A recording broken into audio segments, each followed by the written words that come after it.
G'day Internet, Max right here, and today we're going to talk about another vector in this Bitcoin world. So, just a quick catch up. I was going to do like a state of the crypto union type address, but it was going to be like 2 or 3 hours long. So I abandoned that idea. We're just going to do lots of little ones, and each little topic I'm calling a vector. If you want to go back and watch the last one, all is explained, and that was about the significance of Bitcoin dominance, a prophecy I made about 6 to 9 months ago, which was unless our Bitcoin dominance goes up, we won't be able to get the next leg up in this bull run. That's turned out to be prophetic. We expanded upon that idea. We talked about it in the last video. Highly recommend you check it out.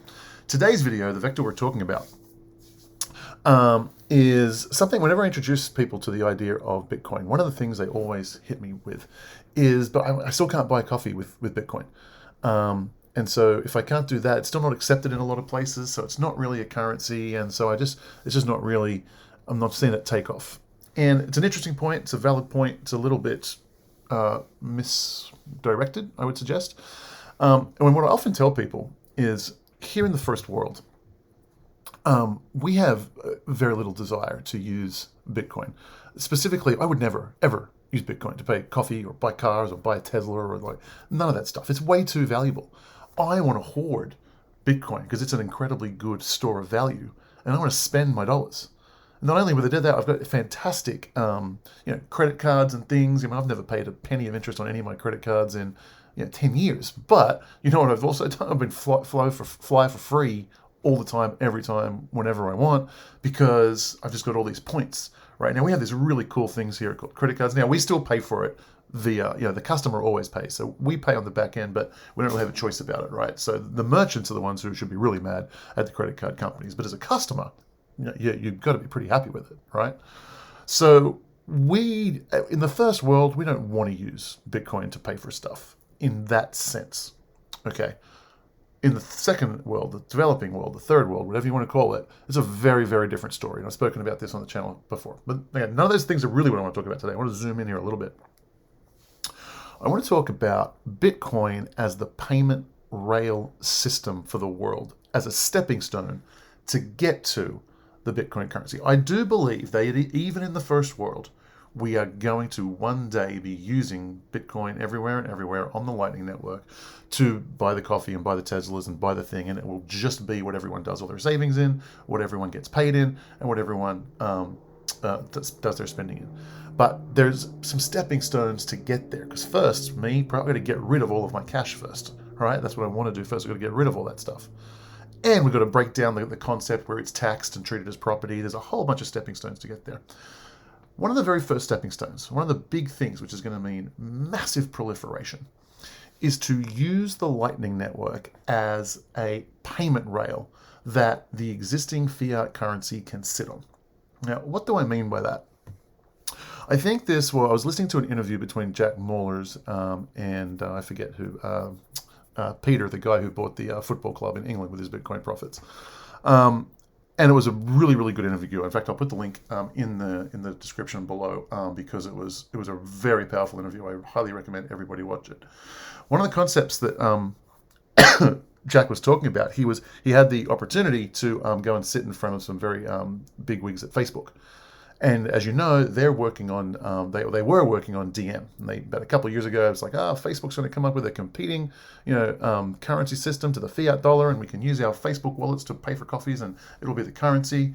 And what it's to me, it's mind blowing. Like here we are, like a bunch of ragtag punters, investing in Bitcoin, becoming millionaires, and understanding monetary theory and whatever else. And there's Facebook with all of its resources and all of its whatever. And they hire a bunch of executives and a powerful management team, and they just F it up completely and utterly, but not knowing the basics. It's a really, really powerful story for the value that is understanding monetary history. All the stuff you learn about on this channel is, I think, just mind-blowing. I think it's an incredible, fascinating part of history. The stuff that hardly anyone knows, even executives earning millions, maybe tens of millions of dollars a year over at Facebook don't know this stuff and didn't comprehend the hurdles that were going to be in their face. So that's a little side note. And maybe if you don't know the story, I'll tell you the story now so it becomes more obvious to you that that's what's happening. So Facebook comes out with this DM thing and basically immediately gets shut down by regulators. Okay, there's headaches and they dance around in circles for a year and they never launch anything. All right, I mean it's so simple to do to create a 21st century internet money. I mean, there's a million different ways to do it, but the key factor is, can you do it so that the government can't shut you down? Because the regulators are going to kill you because they want to preserve their privilege of having the exclusive right to counterfeit money.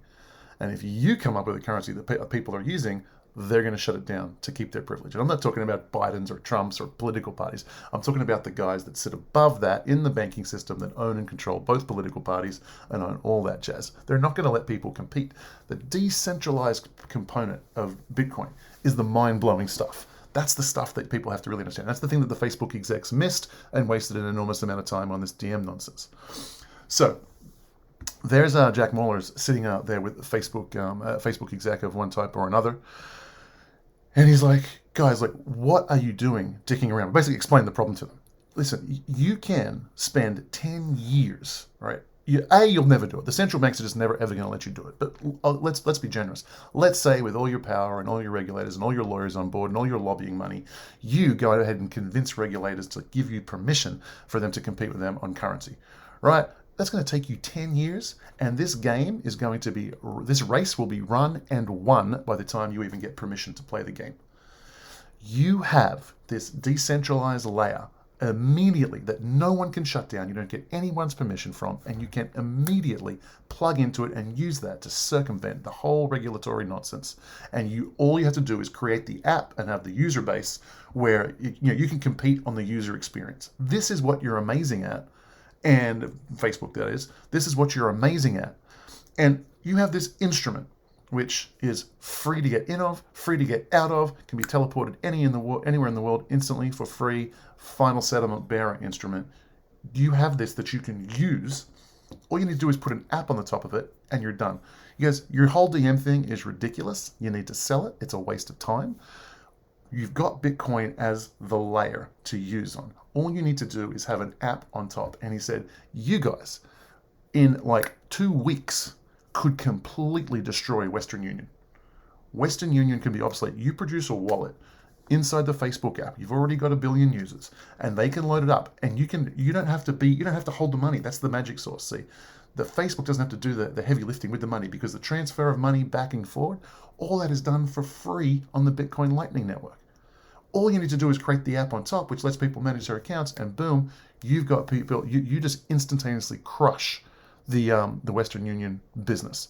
From there, you can go on and on and on and make shopping carts, and there's whole things that you can do. But if you want that massive user base of people who are desperate, who are hungry, which massively benefits the world, is cut out Western Union. I got nothing against Western Union. Western Union are trying their best in the ridiculous AML, KYC, brick and mortar world, legacy world that was there.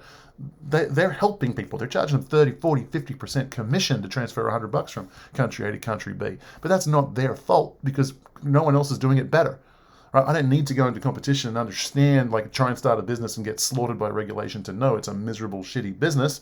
I know the fact that no competition has stepped up to reduce prices. I know it's the regulators causing the problem, not Western Union. I got nothing against Western Union. But there is now this technology that just sits underneath it and can just destroy it. And so I think there's a really, really powerful. So Jack Ma was kind of got to this point. He said something that Bitcoiners were all about for a long time, which was, we got to be able to pay for coffee with it. Got to be able to pay for coffee with it. And I thought that is irrelevant. And he's 100% right. It is irrelevant, especially in the first world. No one cares because no one wants to. I don't want to buy coffee with my Bitcoin. I want to hoard it. All right? I want to spend my dollars. So I never focused on that. Jack Mallers said, what I do want to use is I want to get in and out of Bitcoin for free, because that way I can use my dollars, right? I want to pay $10 to some. Just think of like some guy, and I always think about some guy in where would they be? They'd be in Peru, I guess, making an alpaca blanket, right? And they sew and they weave, and in the end, because I've been there, by the way. I went to Machu Picchu. Hey, I said Peru. Is that correct? I think it was correct. Anyway, I went to Machu Picchu, and this train goes along, and you're walking through the hike and all the good things, and there's people out there just in a mountain just like selling alpaca blankets and stuff and all these weird little things, right? And they if they could sell to the rest of the world, they're cost of labor is so cheap and they can make a serious business. Problem is they can't sell. They don't have access to credit cards. They don't have access to settlement insurance. They don't even have bank accounts. Let's say they could get an Amazon account. Where's Amazon going to send the money, right? So these guys just can't compete. You give them that instrument, and all of a sudden, every single person in the world becomes an international retailer. It's just huge, right? Dramatic things that just change the whole world.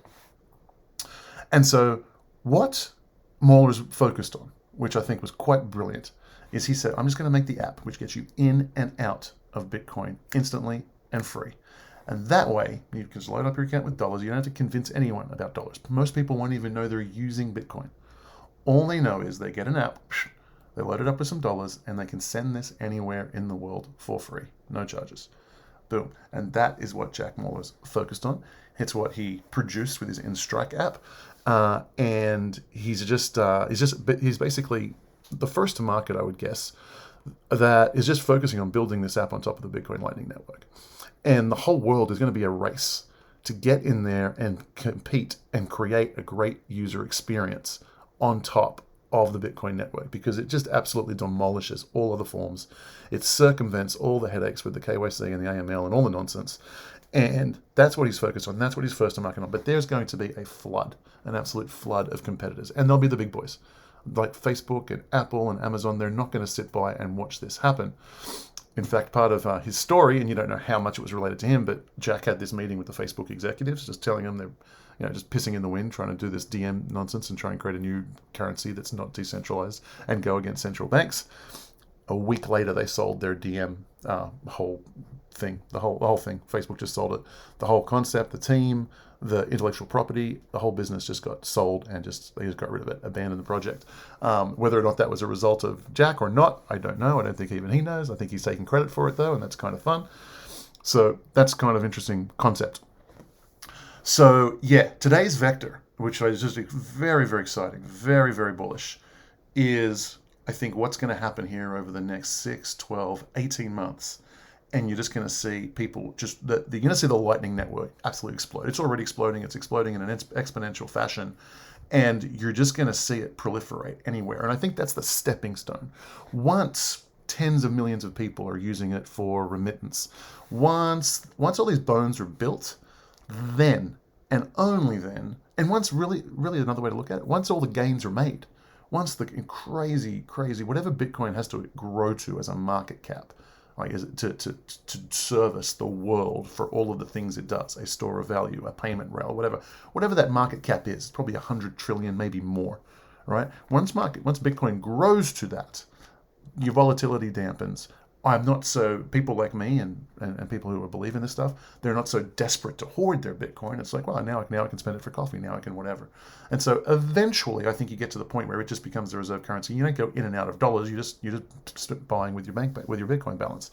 But I think that's several years away. When I say several, I mean 10, 15, maybe 20 years away. But this very, very important stepping stone is on our doorstep. Lightning Network was decided upon. I was going to say conceived, and I think it might be not quite accurate, but it was decided upon by the Bitcoin community that they were going to go down that path. It was the big blockers versus the Lightning community, and the Lightning community won in the field of ideas, in the competition of ideas, and Bitcoin decided to embrace Lightning Network. It took several years to develop, roll out, create the bones of it. Around about 2020, we started to see the beginning of it.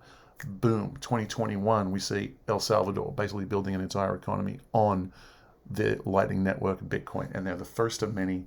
The dominoes are going to drop really, really hard here, and the big boys are coming in. Yesterday, the day before, I read an article. Apple is going to be introducing somehow, some way in their new phone. That's the phone to be released next year. There's going to be some interaction with cryptocurrency. I didn't read the details, but the Apple phone at a hardware level, I believe, is going to have something which supports the crypto world. So very, very interesting development. I'm telling you, we're very, very close now. Amazon, Facebook, Apple, Google, they've all hired their crypto teams. So if you're watching the hiring notices these companies put out, last year and the year before, they were hiring their crypto teams. They never had a crypto team. They were hiring head of crypto, engineers, all of it. They went on a big hiring spree last year. You're going to see those things roll out here over the next 6, 12, 18 months, and it's going to be explosive. When this happens, It's going to happen fast, really, really, really fast. So now is the time to accumulate Bitcoin. Day-to-day prices, I don't know. Dollar cost average in, and it's going to be a wild ride, but a very, very exciting one for those who see what's happening. All right, guys, take care. If you like that video, go ahead, hit that subscribe button, hit the like button. Let me know what you think about this. Is remittance ready for disruption? Is that the next frontier? Do you think Jack Mallers is on the right track, not worrying about being able to pay coffee with your Bitcoin? Is he more on the right track with his InStrike app, just using it as a payment rail? Yes, and I'll do another video here shortly about the next vector I wanted to talk about in the crypto State of the Union. Okay, guys, take care. Bye.